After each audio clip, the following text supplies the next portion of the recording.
le silence et la prière pour tant de cruauté.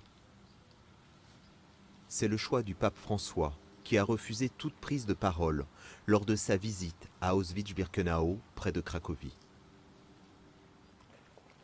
Après ce temps de recueillement, le pape rencontre 12 survivants dans ce camp de concentration et d'extermination où 1 100 000 personnes ont été assassinées, dont 1 million de juifs.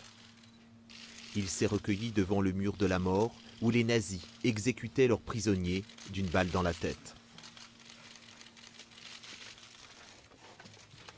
Le pape s'est rendu ensuite au bloc 11, le bloc de la mort, la prison du camp, lieu de torture et de punition.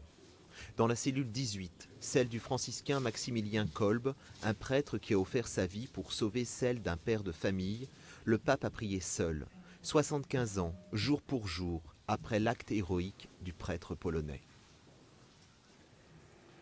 Avec le poids de tous ces drames, François franchit le portail du camp de la mort.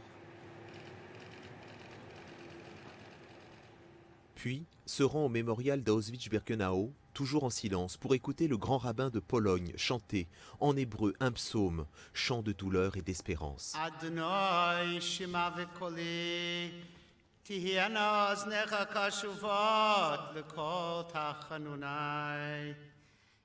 C'est au nom de cet espoir en l'homme que François a tenu à saluer 25 catholiques polonais qui ont risqué leur vie pour aider des juifs sous l'occupation nazie et qui ont été élevés au rang de justes parmi les nations.